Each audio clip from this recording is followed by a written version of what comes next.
Okay, so officially welcome, Thank you. Iona and Kenneth, if he's there in the background. Yeah, indeed. Yeah, anything to share or check in on? We just did a little one. Anything else? Any thoughts about yesterday's lesson?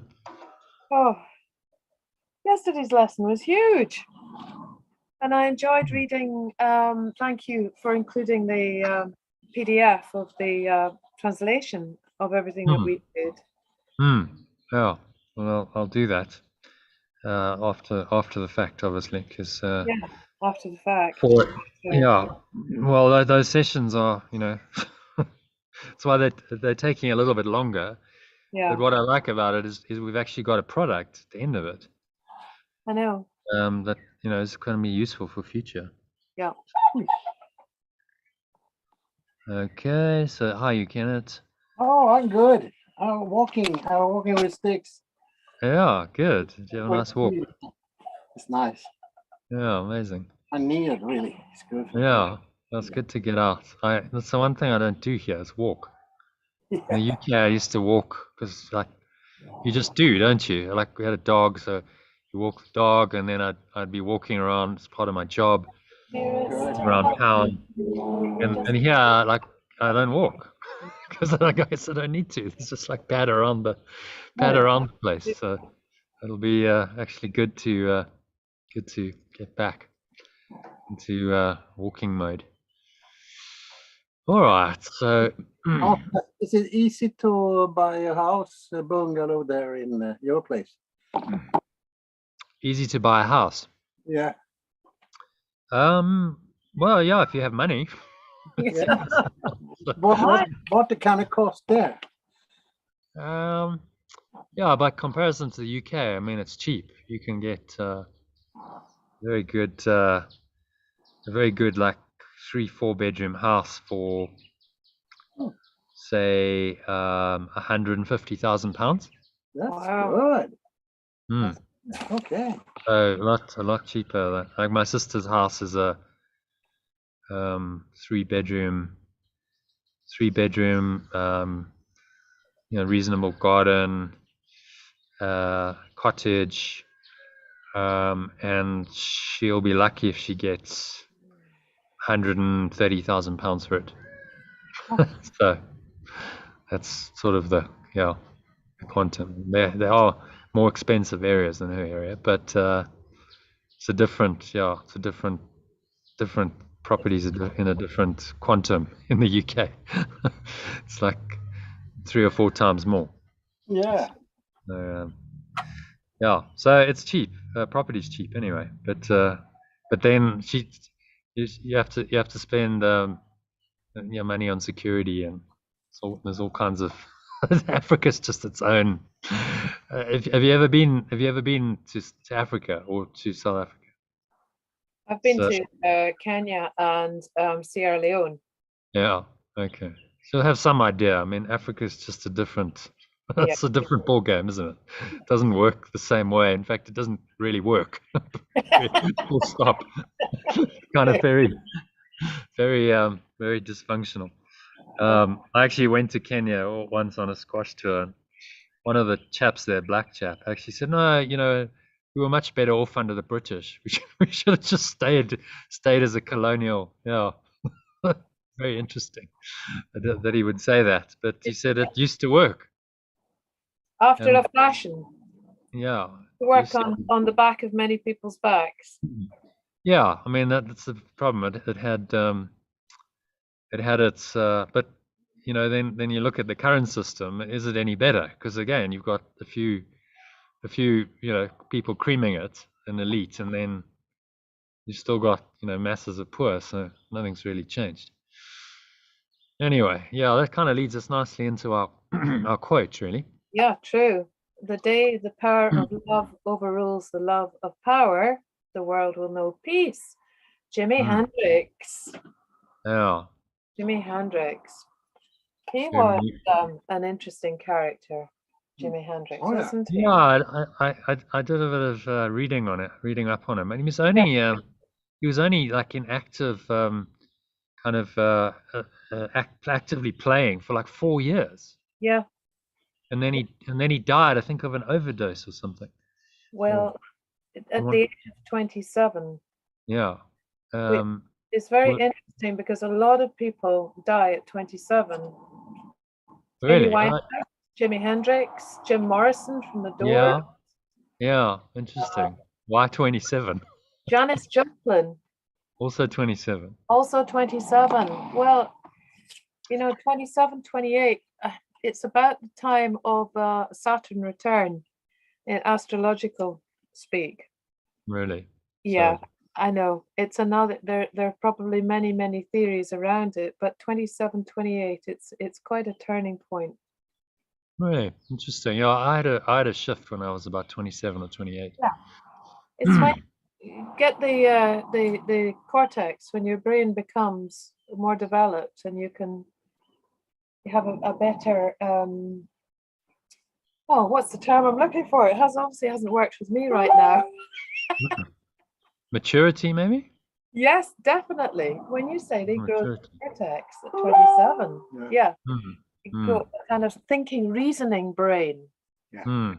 Don't Yeah, you come into adulthood, I suppose. Yes, yeah. quite so. Sort of, and then someone ready and they check out. I suppose. I don't know. It's consequent thinking. Or you've got you've got now 10 years, a decade of abusing your body, and then of course what happens is it just fails. It's like, okay, well, you can't keep doing this. Yeah. So well, I had a shift. I was in my late 20s around that time, where I just realized, no, I'm not going to be this ego dream, the ideal of being a champion, world champion was my ego goal. I just realized it's just not going to happen. There's no way it's ever going to happen. I'm already 28, 29, and I'm nowhere in world terms. So like it's too late. It's not going to happen. Squash, if you haven't made it by 30, that's it. Was that a crushing disappointment? It was quite, yeah, because I'd done the whole Think and Grow Rich. You remember Napoleon Hill? I don't know if you ever read his Think and Grow Rich, and that whole whatever, basically the secret type, whatever you dream of, you can manifest it. What the mind of man can conceive and believe it can achieve. So I was like, okay, as a youngster, like I had talent, I was good. I was like, well, why not? I can do this. Why aim for less than number one? So I'm like, okay, I'm gonna put my mind to it. I'm gonna visualize it every day. I did goal setting.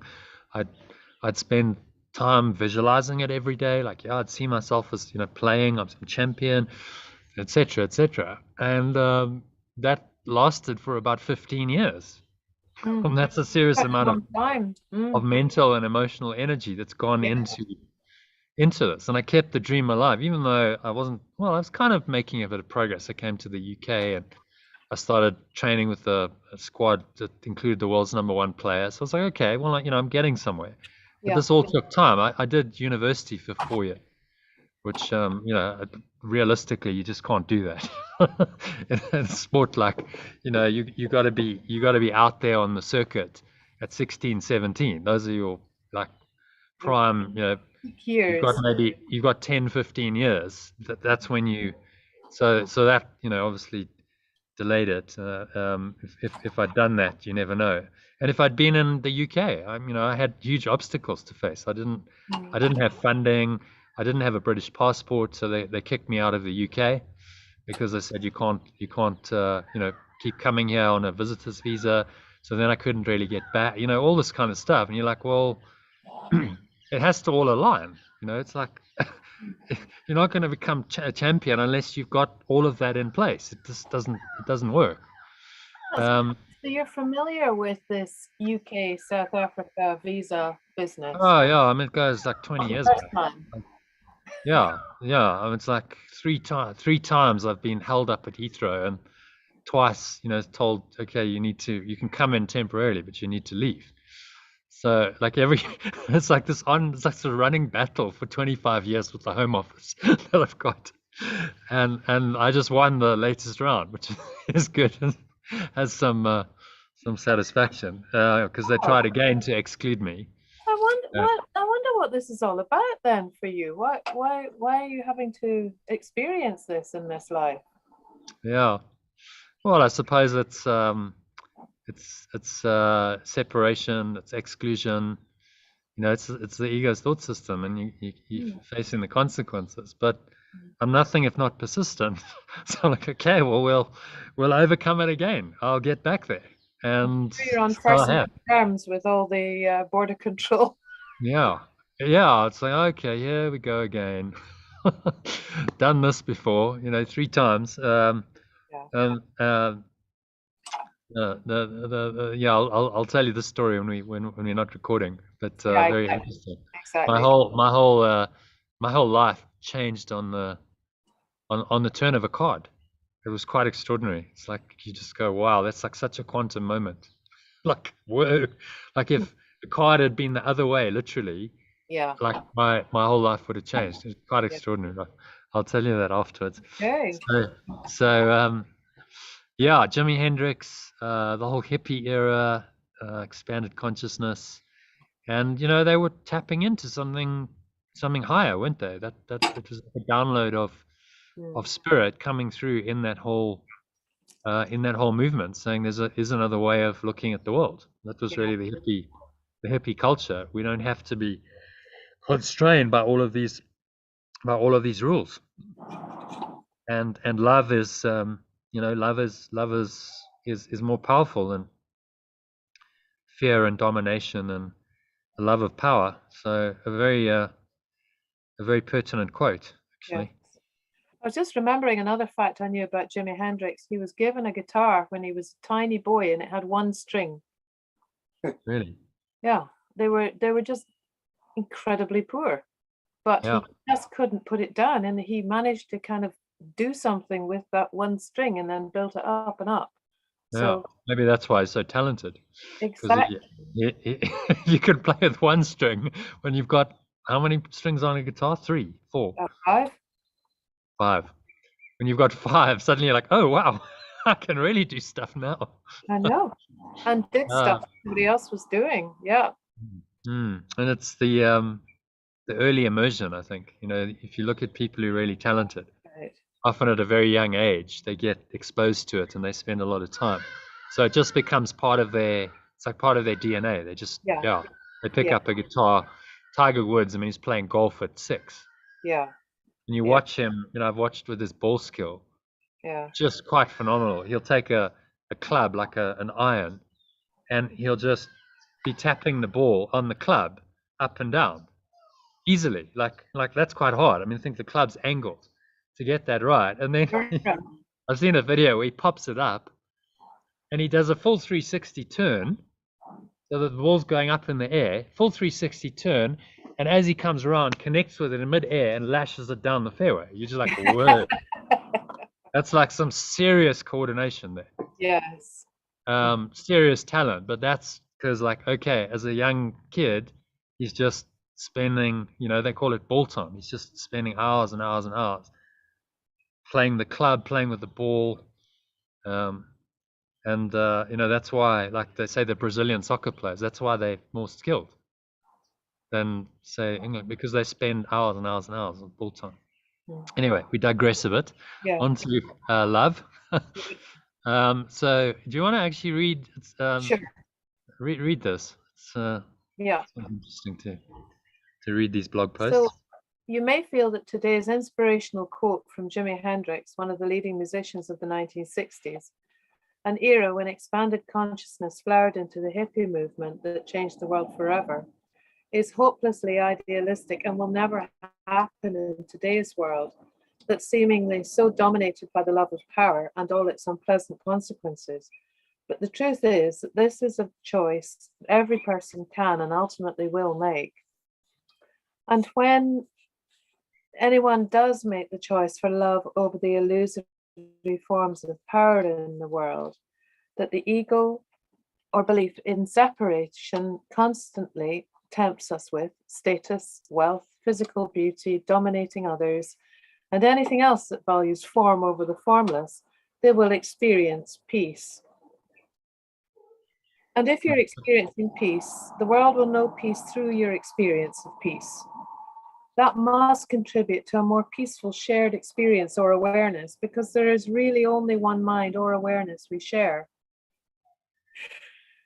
In fact, Dr. David Hawkins, who came up with the log scale to measure the levels of consciousness that he calibrated using muscle testing based on kinesiology, was of the opinion that one person established in genuine peace, oh, this is interesting, one person established in genuine peace at level 600 on his log scale, which spans 0 to 1000, counteracts the dis-ease of 10,000 people who score below 200 on his scale, are in a negative and disturbed state of mind most of the time. And pause it there. I'll just bring up that. I'll bring up Yeah. that.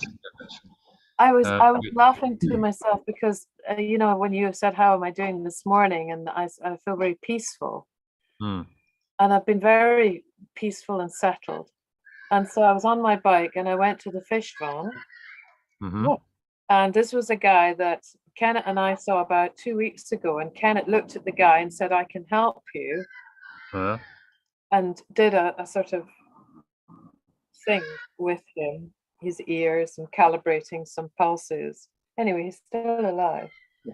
But he told me this big story about his sex life. I was just standing. Oh, wow. Can I buy two pieces of cod, please? And he's telling you about his sex life, right? Yeah, and I'm thinking, oh, that is funny. That is funny. He obviously feels very relaxed, and you know, he says, without letting me out, you're a doctor, aren't you? Well.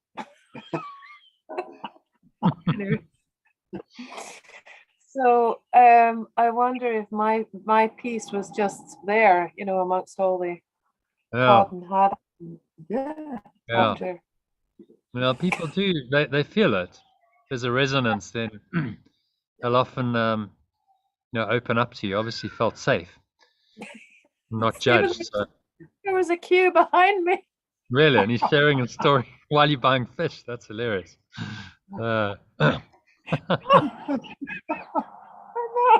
Lovely. Yeah. You gotta I'll laugh. tell you more. I'll give you the details. Yeah. So yes, here we if go. you have a look at the scale, at level 600, just below the level of enlightenment, on his scale is peace. So it's a very high state of mind, and according to him, this counteracts if someone's established a genuine peace. It's like a 1 in 10,000 occurrence. 1 in 10,000 people, maybe even less. Who knows? I mean, I don't know quite how he came up with these numbers, but he's saying, you know, that person counteracts the negativity of 10,000 people who below it, who below the level of peace, who below 200. Because humanity, he calibrated humanity and sitting just below the level of 200 a few years ago. That was on his scale. So obviously there's no proof of this, and but it's an interesting scale because it helps us become more aware, I think. So okay, so where am I? You know, if I'm at peace, then okay, you know, 600, yeah, it does make sense. It feels better. It feels, you know, really nice and comfortable. And when I'm in these lower levels, you feel the disturbance to your peace very much. The lower you go, the more disturbing it is. So compare your state yesterday with fear. You know, so sound like you went into a sort of level 100, which is fear, compared with peace. You know, it's a 500 point move on the scale, and you feel that. It's, you know, you feel it in your experience. Definitely.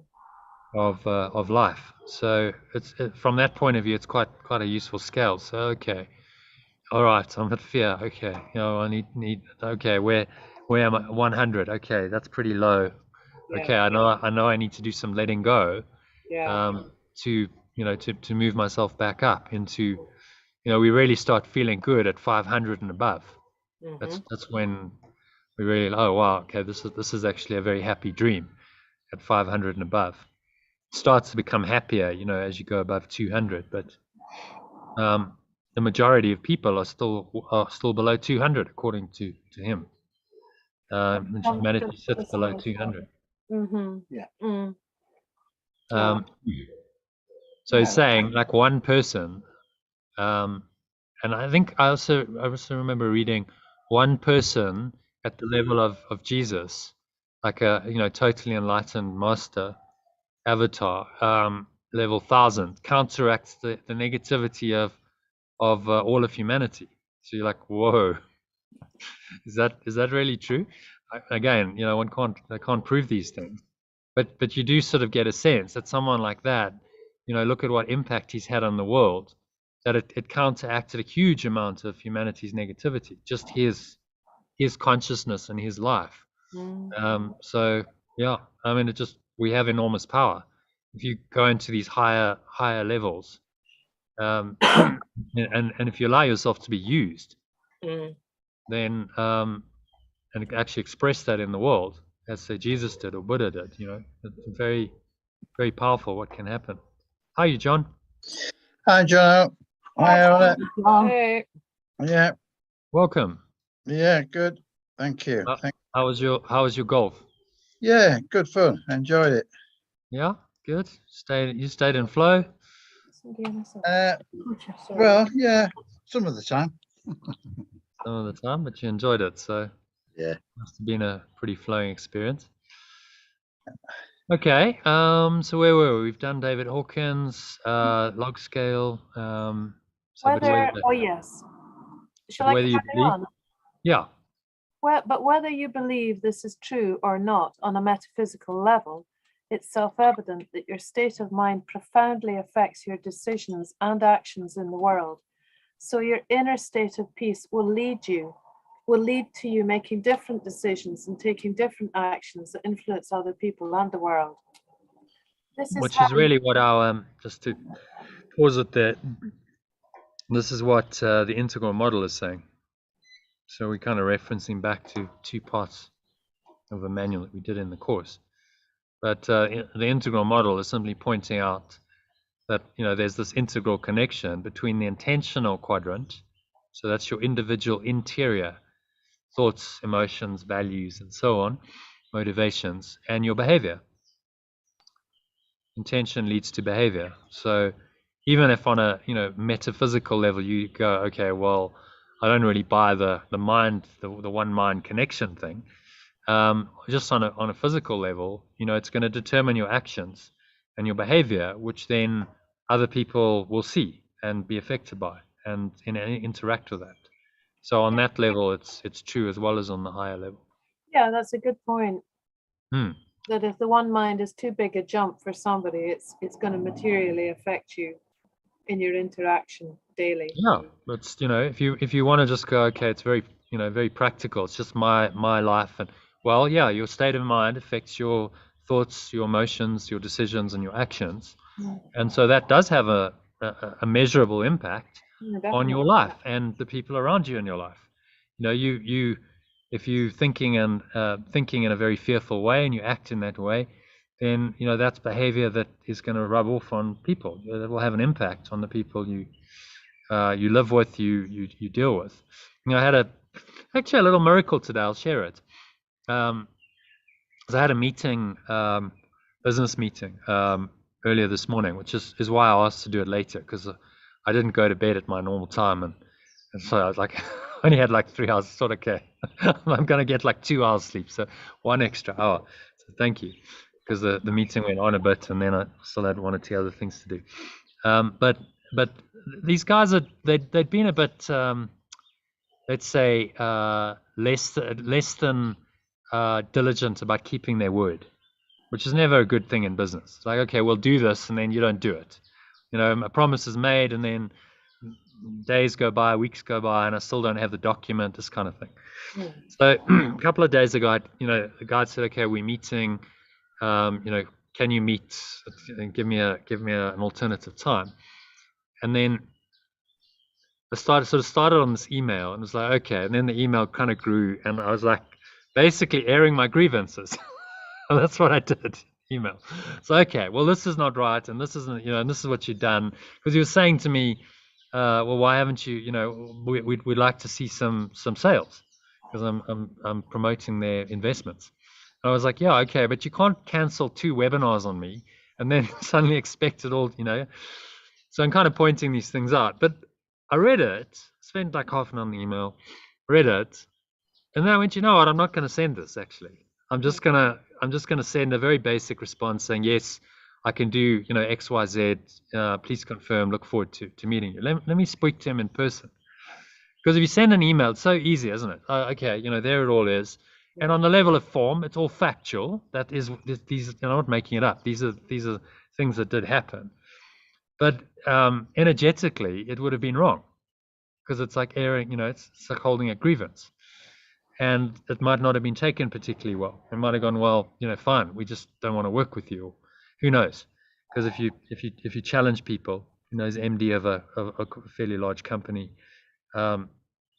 so I just looked at it and I was kind of tempted to send it, but something in me said, no, just leave this. Just send a basic response. Save it. I saved it and I thought, okay, well, I've got it. So some of these points I can make in the meeting. So I did, I had it all prepared. But just before the meeting, he was a bit late. So I had some time and I spent about 5 minutes doing the lesson today. And I just did the lesson, and it's like, which leads us quite nicely into the lesson actually. We haven't finished that yet, but I'll just, so in number 63, the first one, let peace extend from my mind to yours, and then it names the person. So I did that, and I named him. I was like, okay, I see you in the light, and my brother, just for a few minutes, and then the call started. But it was a really good call. It went actually extraordinarily well. There was no grievance, there was no conflict, and he was very open. He said, yeah, well, send me, yes, okay, sorry, I know we've been busy, and we've got our compliance team has to look at this. And I said, okay, well, that's fine. Just try and not to make promise. If you can't do it, don't make the promise. That's all I said. Don't say it's going to happen tomorrow and then it doesn't happen, because that's not ideal. But like really, there was no grievance. It was just, it was all kind of very smooth, and that happened as a result of applying this lesson to the situation, and the 2 days before, not sending that email, because it would have been a different meeting if I sent that sort of charged email. So sometimes it's useful to write these things out, but then just don't send the email. Just never send it. Leave it and go, okay, I've got it out. It's there. All right. It's just a kind of clearing process, and then I don't have to send it. No. Especially with those kinds of emails, it's often worth just leaving them in drafts and then going, okay, well, let me come back to it in the morning and just see if, that's actually what I want to do. So that was a little miracle, and as a result, some good stuff might well happen on the level of form, which speaks to this, because my intentions then lead to different behavior and a different outcome, and that's very practical and very tangible in these kinds of things. Business is all about relationships. Life's all about relationships. If your relationships are strained and conflicted, then forget a nice happy life and abundance, and that sabotages it. So just on a very practical level, like today, applying the lesson, that might have a profound impact on my business ultimately. Because this relationship could prove to be very very valuable in business terms, and money flows and stuff from it, and one email could have sabotaged it. So that's the idea on a very practical level. But there was definitely something I felt happening on a mind level. It was like he was just so open and friendly. It was like, well, I've set the intention. I see you as my holy brother. We won, and I really felt that. And then this is the way he responds. That's not an accident. And I remembered what you said, John. Because you said you would before your business meetings, you would hold someone in the light Yeah, in the yeah, morning, and you said it really yeah, worked. Amazing. yeah, yeah. It used to make a huge difference. Yeah, Mm. yeah, for sure. So Especially meetings that I was anxious about. yeah, well, there was a bit of, I thought, okay, there could be a bit of conflict in this because, and it actually it all worked out really well. We had a kind of friendly chat for a couple of minutes. I told him, he said, "How are you?" I said, "No, actually really good. I got my visa." And so it was personal. It was like, yeah, I'm coming back. I'm able to come back to the UK. And then another guy phoned. One of the topics that we were talking about, the guy actually phoned because I tried to get hold of him before. And he kind of joined the meeting via WhatsApp. We were on a Microsoft Teams call, and he kind of joined, and so it just all flowed really nicely, rather than any kind of. It's almost like you felt that the Holy Spirit had taken charge of the meeting and was just gonna then direct it. So Wonderful. on a practical level, if you're talking, say, to a hard-nosed business person, should make sense to them. Like, your intentions are going to drive your behavior, and your behavior is absolutely, especially if someone like me, I'm a single entrepreneur. My thoughts, my behavior are what drive the business. There's no one else. I don't have a team. It's like there's no one to hide behind. It's like it's me. If I'm out of alignment, then the whole business is out of alignment. It's very simple. That's right. So it becomes particularly pertinent when it's just you. You're a solo entrepreneur to realize this and to get yourself in the right state of mind. And a lesson, like lessons like this can just shift your state. Just spending a few minutes doing a simple lesson before a meeting can have a profound impact on the outcome of the meeting and then on your business. So it's actually a great mind training course, I would say, for business owners. This A Course in Miracles. Yeah. I don't know of anything better. So wouldn't be considered that by most people, but to start understanding yourself, because how can you understand anyone if you don't understand yourself? And then how relationships actually work, how this actually works on a practical level. And we talked about, John, with lesson 79 and 80, if you recall, just what a brilliant problem-solving technique this course is on a practical level. If you apply the principles, it can really help you to solve a lot of practical problems in your life. And your insight was your situation with your urologist, but these kinds of things happen all the time. Conflict and miscommunication and so on, particularly in business. So it can be really, really practical to get over that kind of stuff and just smoothly flow with it instead of finding the obstacle and interrupting the flow. Which then does have a very tangible effect on your life and your business. Okay, so Iona, do you want to carry on with that? There's just a couple more paragraphs to read. I think this is how you can reinterpret. Actually, read it from here, because read it from there. We sort of interrupted it there. But whether you believe this is true or not, on a metaphysical level, it's self-evident that your state of mind profoundly affects your decisions and actions in the world. So your inner state of peace will lead you to making different decisions and taking different actions that influence other people and the world. This is how you can reinterpret any statement like this one that seems idealistic and grandiose into a very practical, meaningful idea that can help you experience more love, peace, and joy in your life. It all comes down to how you apply the principles and ideas in the inspirational quotes and mind training lessons I'm sharing with you in your own life. The buck stops with you. Yeah, and then the rest is just about the session. So it's kind of instead of going, oh, well, that's all too idealistic, you go, okay, well, take this and apply it to your own life. Forget about the world changing and politicians getting this and stuff, because that's often how the ego externalizes and says, oh, well, yeah, nice idea, but it's never going to happen. Yeah. And so I'll just shelve it. So okay, but is this happening in my life today, right now? does the power of love overrule the love of power in my own mind on a consistent basis? That's really the key, because then you're being the change that you want to see in the world, and this is the only way the world's ever going to change, is if individuals say, yeah, okay, I will live this quote, and I have control over that. Because it's up to me, how I choose to think and feel and act and speak. And so, I choose that the power of love will overrule the love of power. And the love of power, as I said here, comes in many forms. Status, wealth, physical beauty, dominating others. Anything that values form over the formless is the love of power, of the ego's power, of the separate self's power.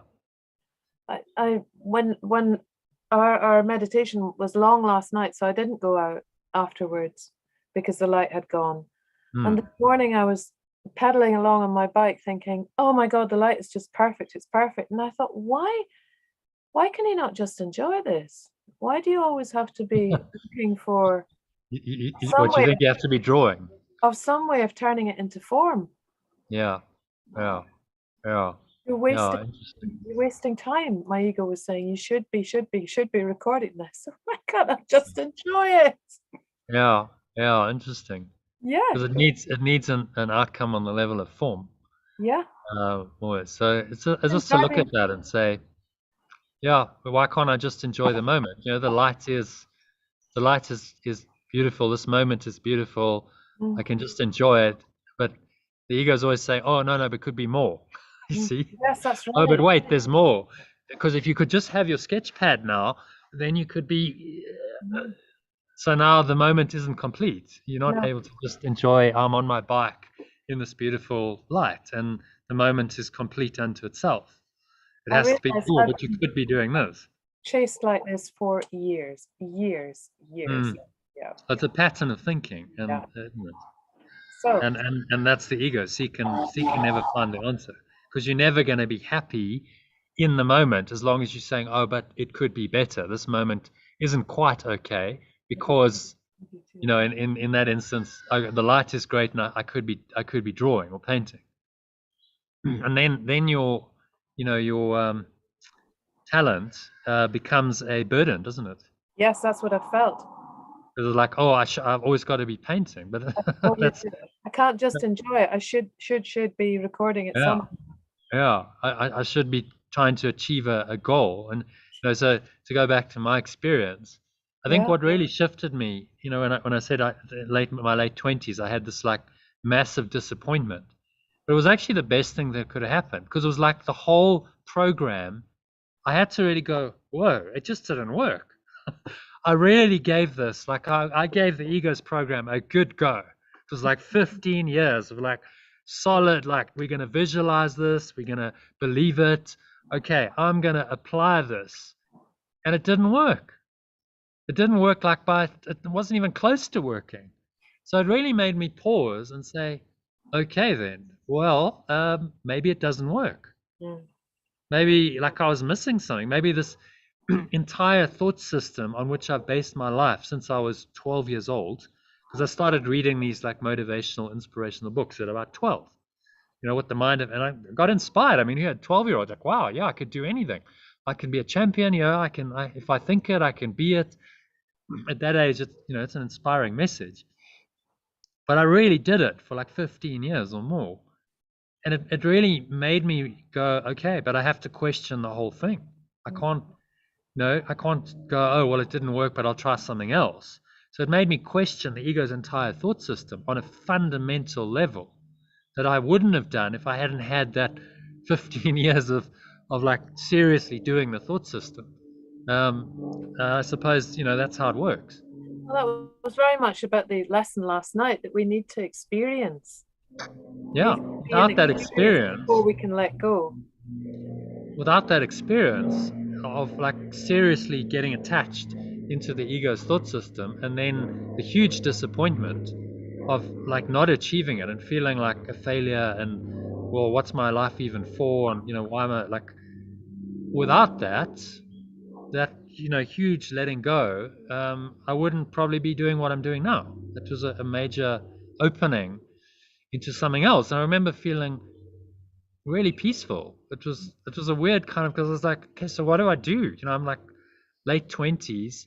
This is when everyone's usually like gearing up, and they're now into their careers, and they're climbing the corporate ladder or whatever.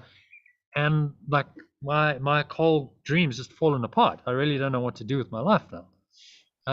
So like a major opening for spirit to then come in and say, oh, okay, great. So you actually let go of that really program that drove me. It was like, also, I was never present. It was so interesting. I couldn't just go, okay, yeah, I can just enjoy the moment. I was like, oh no, I'm working for the future. My future goals, what's driving me. I'm going to be a champion. So I do crazy stuff like go on holiday, and they say, come out and water ski. No, I've got to train. I mean, it's over Christmas. I've got to, like, when you think of it, it's like, oh, you nuts? Go have some fun, for God's sakes. Yeah. So no, I can't do that. I've got to train, because one day I'm going to be a champion. So it's always deferring it. You can never enjoy the present moment. It's just it's so interesting. It's such a pattern of thought and behavior. And I'm very glad I got out of it in my late 20s. Thank God. It wasn't like another 10 years or 20 years, because some people have done it for like 40 years, 50 years. And then I think they hit, midlife, and then often it's like, whoa, this is like, I can't sustain this anymore. They get sick, or, some midlife crisis happens. Yeah. Because it's a very wearying program, as you'll probably know from your own experience. I do actually. Really kind of grinds you down. It's Yeah. it's the triple S: stressing, straining, and striving program. Ego. And Stress, strain, and strive.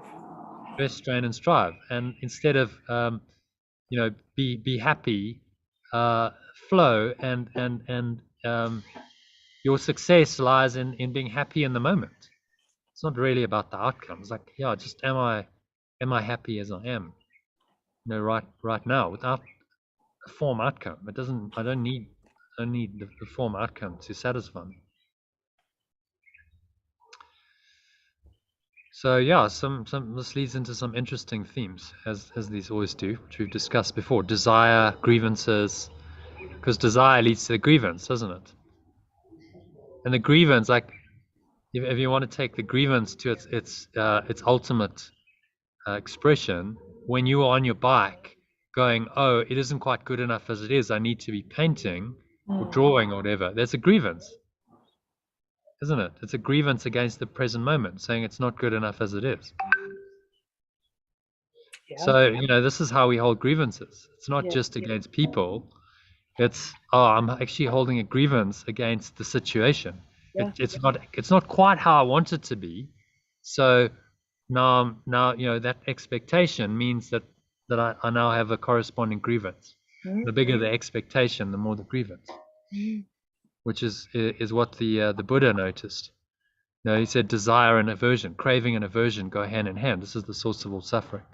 It's the same, just slightly different terminology, but the same pattern that Jesus calls idle wishes and grievances, are co-makers or partners in making the world the world of the ego that you think you see. Okay, so let's have a look at the lesson, shall we? Yeah.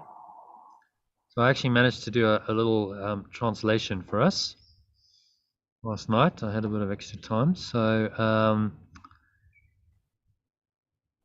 John, why don't you read? Do you want to read key ideas? And we'll just start with that key idea. Yep. And in the first paragraph. The light of the world brings peace to every mind through my forgiveness. My forgiveness is the means by which the light of the world finds expression for me. My forgiveness is the means by which I become aware of the light of the world in me. My forgiveness is the means by which the world is healed, together with myself. Let me then forgive the world, that it may be healed along with me. Okay, and do you want to do the translation below? Yeah. True awareness of the world brings peace to every mind through my letting go. My letting go is the means by which the true awareness of the world finds expression through me. My letting go is the means by which I become aware of the true awareness of the world in me. My letting go is the means by which the world is healed together with myself. Let me then let go of the world, that it may be healed along with me. Okay, any thoughts on that?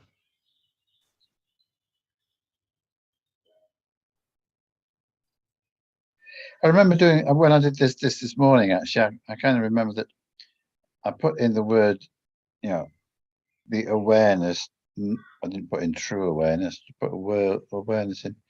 And I remember thinking, oh yeah, that just help. It gives it a different dimension.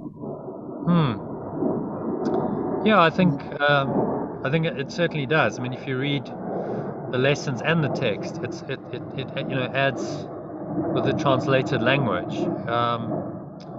It adds something fresh to the lesson, which is the idea, or the text, and that it brings, yeah, more insight, more awareness of truth, because that's really all the words are there for. They point us to this truth that's beyond words. Yeah, yeah. So, you know, that's why we're doing it. If there's no point in doing it, we're like, oh, we're just wasting our time. But I think the, you know, true awareness rather than light, it just makes it very, very practical. Okay, this is actually just talking about my awareness and my letting go. Okay, so my letting go is the means by which the world is healed. Wow, that's very practical. So all I've got to do is let go, and then, you know, I'm healing the world. Yeah. And we then let go of the world. Yeah. Rather than forgive the world, because, you know, forgive the world. Well, like a lot of people, I think, are going to go, what does that even mean? How do I forgive the world? But, oh, I can let go of the world in my mind, let go of my attachment to the world. Yeah, okay, well, I get that. I can do that. That it may be healed along with me. So, glad you're finding the translations helpful. So, any other thoughts on that?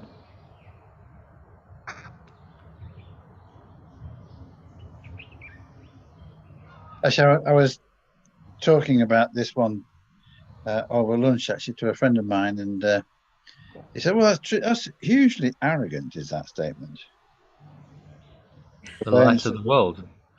Yeah, the light of the world brings peace to every mind through my forgiveness. He said, well, who is the my? I said, well, it's yours. He said, well, that's massively arrogant. Isn't that interesting how the ego might interpret it? Yeah. And then I explained that, yeah, because we are all connected, if I forgive, I am contributing to the, you know, increased vibration of everybody. And in that sense, it's brings peace, added peace to every mind. And it made sense to him. Yeah. Yeah, well, that's good. Yes, you might have a Course in Miracles convert. Or maybe not. Actually, I gave him a copy of the course today. Oh, really? Okay, that's nice. Well, it's somebody that he's always a friend. And he often asks me what the lesson for the day is. Okay. So I gave him. Well, I'll ask him to join one of our sessions if he's open. I did do, and yeah, he suffers from it a lot of inertia.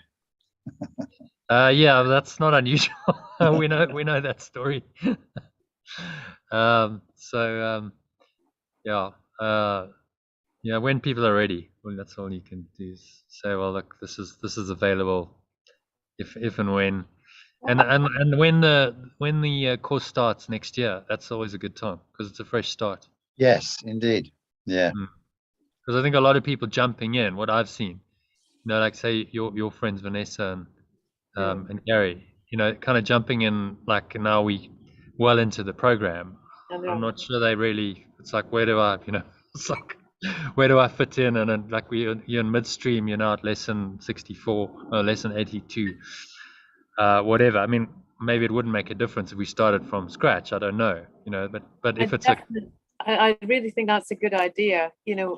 After the summer, to start saying, look, put this in your diary, start saving up. It's to people like Vanessa, Deirdre, and Gary, and Chris, and yes, yeah, exactly. So look, it's coming next year. Starting 5th of February, put it in your diary, and we're starting from day one, lesson one, and that's the ideal way to start it, really. Yeah. So then this is all just, okay, you're not quite ready yet to jump in and just start in midstream, but okay, you've had some exposure to it, and your interest is hopefully, peaked. So then next year in January, you say, okay, it's happening. Would you like to join? Because it only happens once a year. That's it. If you miss this, then it's going to be another year gone. So we'll see. Yeah, see how that goes. Okay. So happy with with the first paragraph. Yeah. And then just the suggestions for specific forms. Do you want to read that as well, John? And then I can do the next. So suggestions are: let peace extend from my mind to yours. Name the person. I share the light of the world with you. Name the person. Through my forgiveness, I can see this as it is. Yeah, and then the translations. Let peace extend from my mind to yours. Name. I share the true awareness of the world with you. Name. Through my letting go, I can see this as it is. Yeah, and I'm just seeing we can change this. Let's see. I can perceive this as it is actually what. Where are we? Not forget my function. I can. So instead of see, we use perceive. I can perceive this as it is. So through my letting go, I can perceive this as it is. Yeah. Which is a statement of truth. If you really let go of something, then you perceive it differently, don't you? You perceive it, more truly as it is. As just like another letting go opportunity. It's helping you to correct your mind rather than, oh, this is a grievance and this shouldn't be happening. It does shift your perception of the whole thing.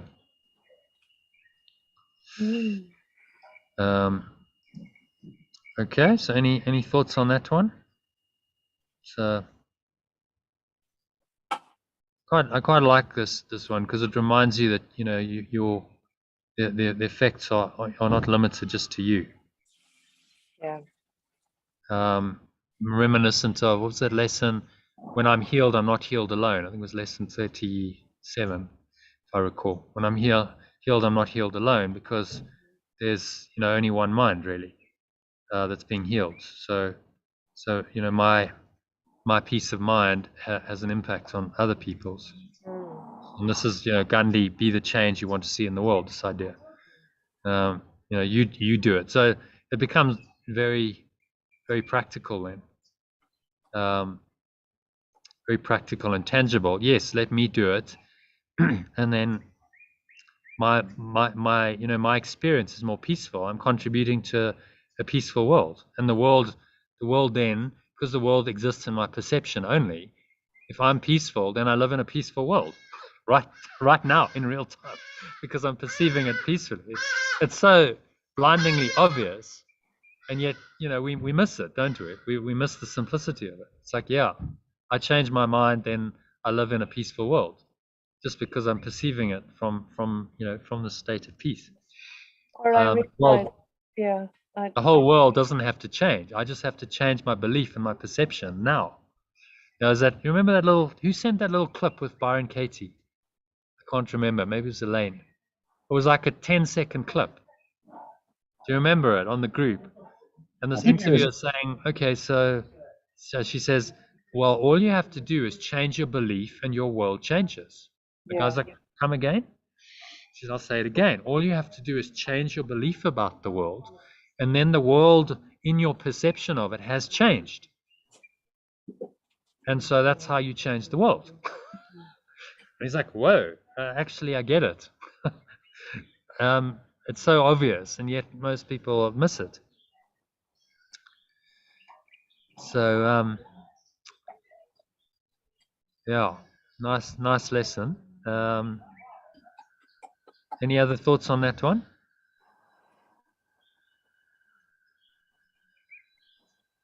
No? Shall we go on to the next one? Let me not forget my function. Okay, let me not forget my function. I would not forget my function because I would remember myself. I cannot fulfill my function if I forget it. And unless I fulfill my function, I will not experience the joy that God intends for me. Suitable specific forms of this idea include, let me not use this to hide my function from me. I would use this as an opportunity to fulfill my function. This may threaten my ego, but cannot change my function in any way. Yeah. Yeah. Yeah, and then you want to translate it? Okay. I would not forget my function because I would, thank you, remember myself. I cannot fulfill my function if I forget it, and unless I fulfill my function, I will not experience the joy that pure formless awareness of perfect love intends for me. And the forms of this idea include, let me not use this to hide my function from me. I would use this as an opportunity to fulfill my function. This may threaten my belief in separation, but cannot change my function in any way. So, yeah, I was having a giggle to myself because I realize all the opportunities that I've missed when I'm in my belief in separation that actually are gifts to extend peace. And my sister can be very snippy over the text and phone, and I suggested a call. She said, I've tried to call you many times, you have no voicemail. And this was after a bit of a sort of text trail. And I decided to keep it really light. And I said, ooh, well, I better install that voicemail, hadn't I? Big smiley faces, instead of going into, well, you know, you can get me on Messenger and you can get me on WhatsApp. I just thought, yeah, good idea, actually. Get to it and work out how you do this because I've been avoiding doing it. Yeah. I didn't know I had to go to my mobile phone provider to get it. But I learned something and I was happy because it was kind of, thanks, I'll do that. Great suggestion instead of getting defensive, Instead of going into a volley, which was my pattern. Which is how we learn. It's like, okay, actually, I could do that. And I could change and I don't need to get defensive. It's like, that's okay. It was really nice. It was like, this is a peaceful garden path.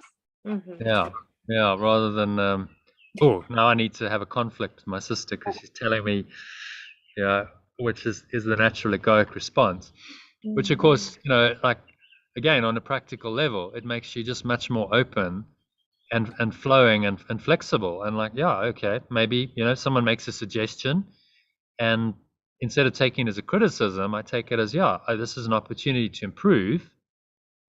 Then, why not? I'll go for it. So once again, it was truly practical. Yeah, very practical. Because then you actually do it, and you're like, oh, actually, that's a good thing to have done. I've now got voicemail on my phone, and so that makes my life and other people's lives easier. Thank you, sister. Although you sent it in a snippet way, sometimes you just need a prompt and don't take it amiss. It's all. I think we always look at it like, this is a correction. The miracle's correction. So it's the spirit correcting us. And it might come in a kind of a harsh way. your ego wants to take umbrage to. But actually, it's a message that's there for you that could help you if Right. you take it on board, and you don't get defensive about it and say, oh, like, no, I want to defend the way I do things currently. Yeah. Whereas if you just open, you're like, okay, yeah, well, I could change it. That kind of makes sense. So yeah, okay, I'll look at it, and if it makes sense, I'll do it without any of that defensiveness. And again, very practical. If you running any kind of business or something, that's a good attitude to have. Exactly. This is why this is the ultimate business training tool. Yeah, because if you're not getting defensive, whereas I've you encounter defensiveness so much. Like, so I sent a little email to the guy, the consultant, who said, there's no way you'll do this. You're never going to win. In fact, I'll pay you R1 million. He said, quote unquote, I will pay you R1 million if you win your case. So I just said to him, look, honestly, you didn't advise me correctly, and I'm only sending this because I want to tell you that it is possible to win this. So if there's anyone else who's in this situation, please tell them it's worth having a go. For £180 or £140, why not have a crack at this? And there was no like, oh yeah, actually, well, thank you, for letting us know. That's useful to know. Actually, it was just like, oh no, we've had, with 12 years of experience, and the guy sets it up as at 35 years, so we know what we're doing. No, like, oh yeah, actually, maybe, yes, we didn't actually really get it right in that instance. So thank you for the feedback. So then there's no learning, unfortunately. He's like, we'll just carry on doing the same thing. Yeah. And maybe misadvise someone else because we're not open to learning. So very practical from a business point of view to be open and not defensive about matters.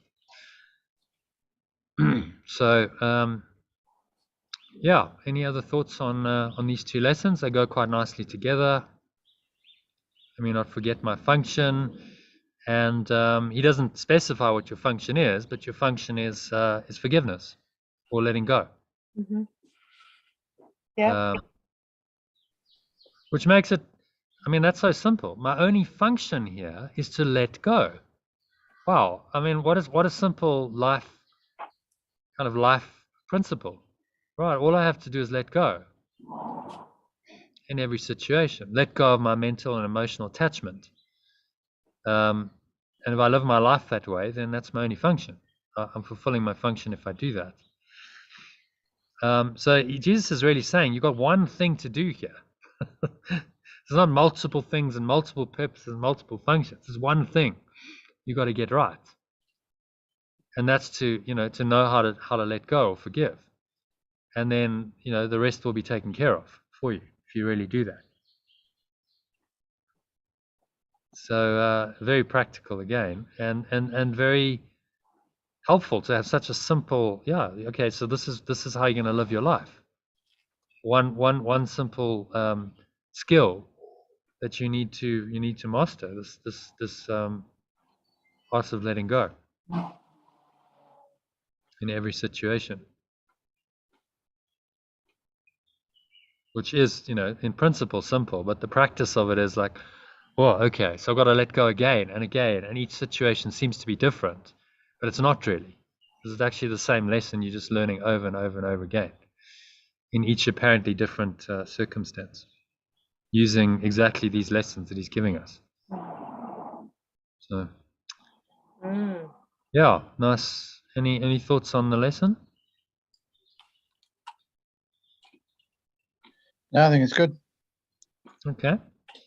So shall we do a meditation on it then? Great. So just going somewhere where you're not going to be disturbed. So sitting comfortably, feet shoulder width apart, back straight, cup your hands in your lap.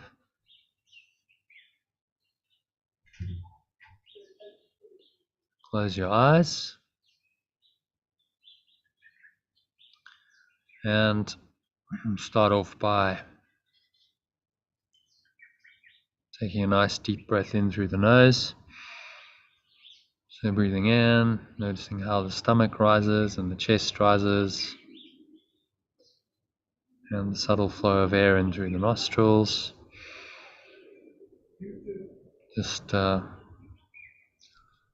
pausing at the top of the inhale.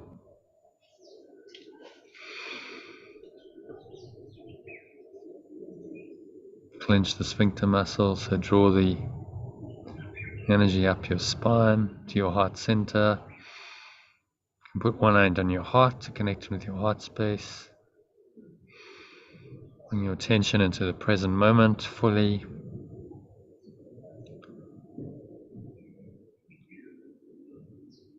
Another sip of air in at the top, so feel this warm wave of energy rising up the spine. Top of the inhale, just pause and just bring any situations to mind that are disturbing your peace in any way.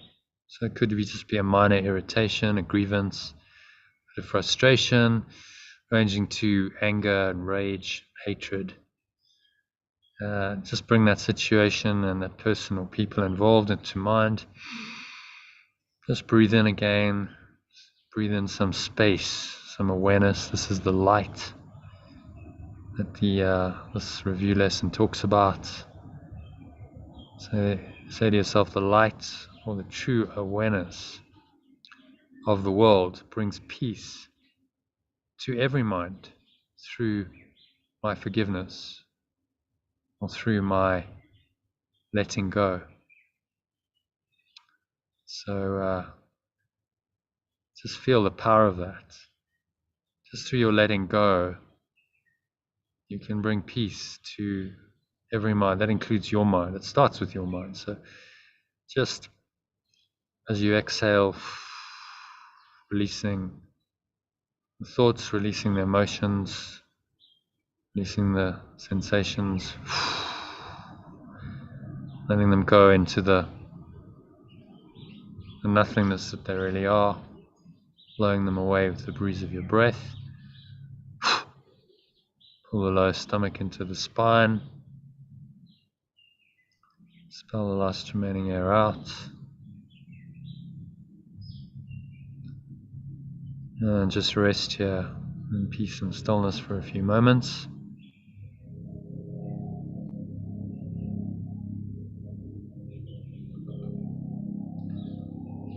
Nowhere else to go, nothing else to do, just rest in the peace of God that passes all understanding.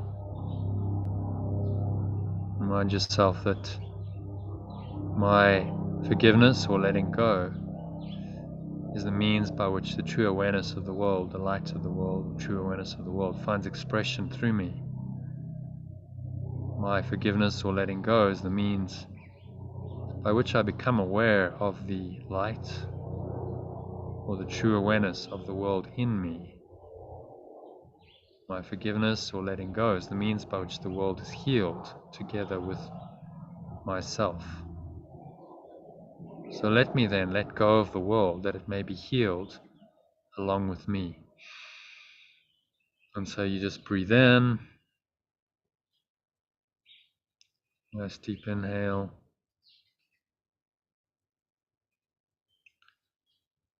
So any remaining grievances, anything that's disturbing your peace, just be determined now to let it go. If there's a person that comes to mind,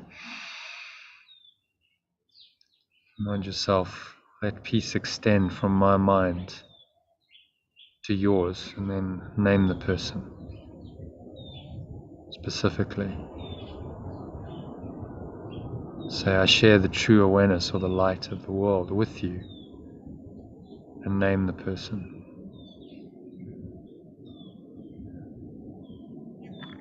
And through my forgiveness or my letting go, I can perceive this situation as it is. When you exhale, have a sense of dropping any remaining resistance to the light of your true awareness, blowing it away like a dark cloud. It's leaving your mouth, leaving your body, your energy system, pull the lower stomach into the spine, expel the last remaining air out.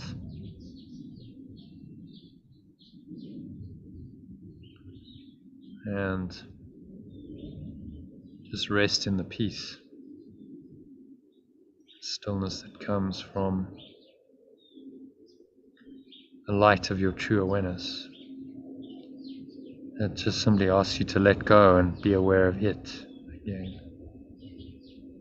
So just rest in this peace and stillness for a few moments.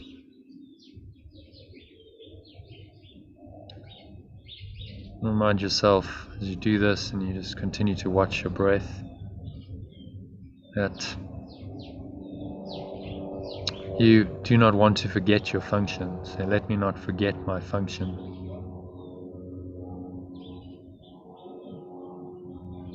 Your function is forgiveness, your function is letting go. Say to yourself, I would not forget my function because I would remember myself, capital self. I cannot fulfill my function if I forget it. And unless I fulfill my function, I will not experience the joy that God or love or pure formless awareness intends for me. I will not experience the joy that is mine if I don't let go. So just blow it all away, let it all go, and surrender into the light. Say to yourself, let me not use any situation, person, place, circumstance, or event to hide my true function of letting go and being the light or true awareness of the world from me. I would use this as an opportunity to fulfill my function. Whatever the situation is, remind yourself it's really an opportunity to let go and fulfill the only true function you have, which is to let go and be the light of the world.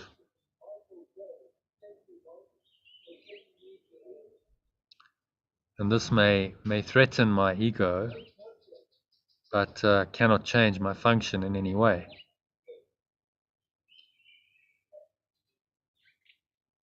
And just rest in the peace and the stillness that come from accepting your true function.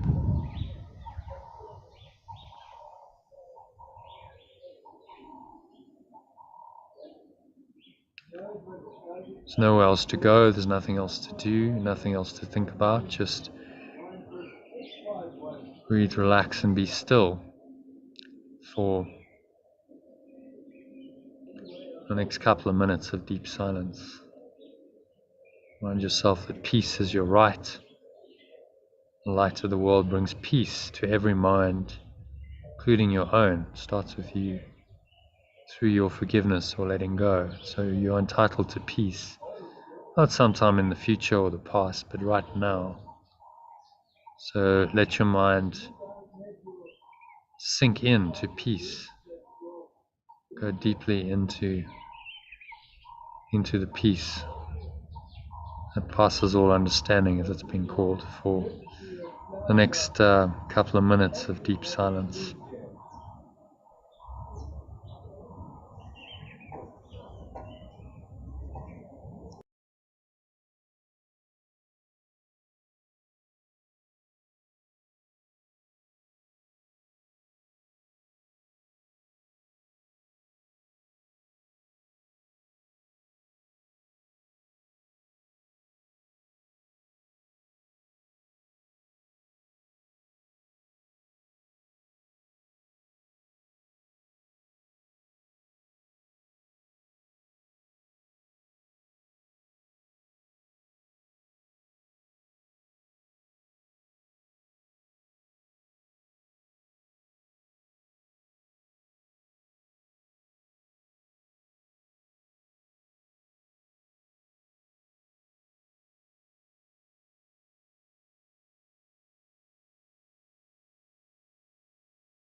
So if any thoughts arise,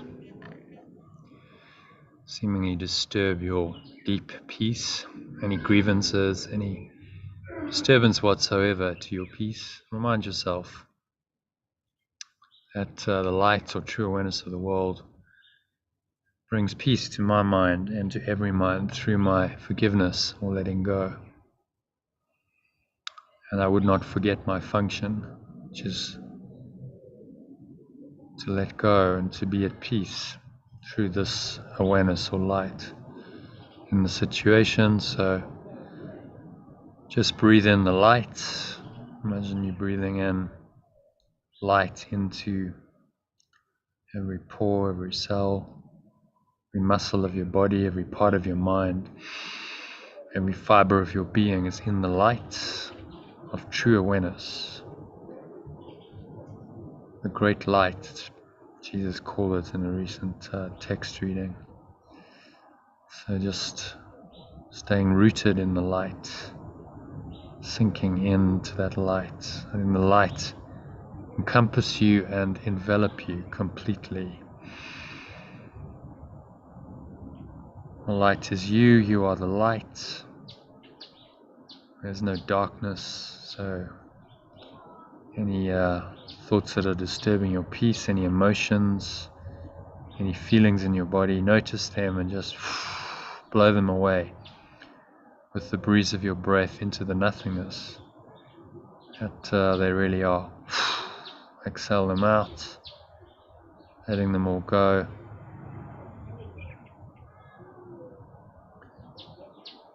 And just resting in the light.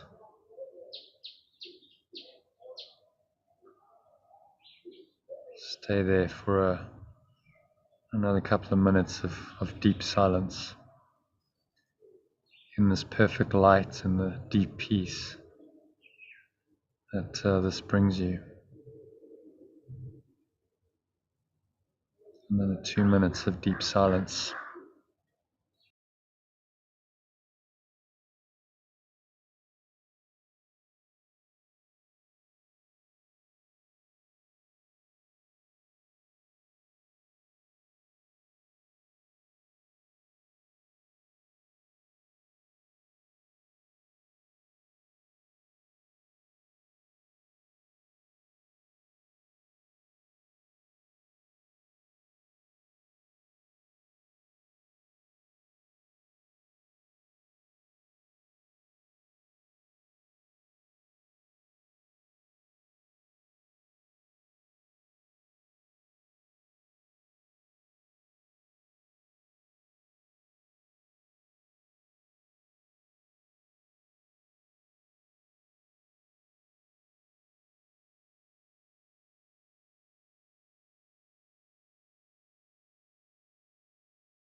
So just gently coming back, bring your awareness into the body and the breath and the senses and the world. And on the count of 3, going to open your eyes. So 1, just breathing in, noticing subtle sensations of the breath, the stomach rise and the chest rise, subtle flow of air in through the nostrils. clench the sphincter muscle. Notice that squeezing, lock the energy in. Maybe you feel subtle flow of energy up the spine as you breathe in to your heart center. You can put one hand on your heart just to connect with your heart space. Feel the warmth of your hand on your heart. Notice the air flowing into the nostrils, energy flowing up the spine into the crown of your head. Pause at the top of the inhale. Another sip of air in, so it's a maximal inhale breath. And at the top of the inhale, just hold the breath and just scan your mind briefly, just looking thoughts and emotions. Maybe it's just empty, spacious awareness, pure formless awareness.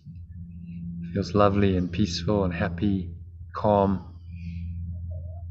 So you notice that. If there's any thoughts that are disturbing it, any emotions, any physical sensations related to this, notice them, and once more just say, light or true awareness of the world brings peace to every mind, including my own, through my forgiveness or letting go. And so I would not forget my function, which is to let go and to be at peace in this situation. And then exhale, blow it all out. Imagine releasing any of that dark energy like a black smoke out of your mouth, and you releasing the feeling of it. Whatever the interbulation is, the negativity, you just letting it go to the nothingness it really is. Just resting at the bottom of the exhale for a few moments in the peace and the stillness. On the count of 2, notice the weight of your body pressing down into the chair, your feet touching the ground, noticing what you are touching with your hands, what you're feeling. Maybe there's a subtle taste in your mouth, smell in your nose. Notice that. Notice what you're hearing, surrounding environment, without judging it or labeling it or interpreting it. And then you'll notice that this underlying peace, this stillness that you established deeply in your mind is still there, even while your mind has some awareness of your sense perceptions. So you're rooted in this underlying peace. And this is the light or the true awareness of the world that Jesus refers to in this lesson, in the first review lesson. The deeper awareness that is unaffected by what happens on the level of form. So you cultivate that by reminding yourself frequently that the light or true awareness of the world brings peace to every mind through my forgiveness or letting go. Or I think we're in the afternoon now, so for the rest of the day, use the second review lesson. Let me not forget my function, which is to let go and be at peace. And you only need to remind yourself of that for a few seconds, or if you have a bit longer, listen to one of the breath breaks I've sent you, which are just 4 minutes, to practice that a few times until our next session this evening, when we'll do another meditation and practice of this lesson. So it is said, so it is done. And now on the count of 3, open your eyes. Just take a minute to look around, observing various objects in the room around you in the same detached way. So yeah, nothing to really comment on, just notice how peaceful you feel. Anchor that state of peace in for the next few hours until our next session this evening at 7:30 your time, John. So Yep. See you then, I hope. Just one quick question, Jono, which is probably worth not recording. Okay.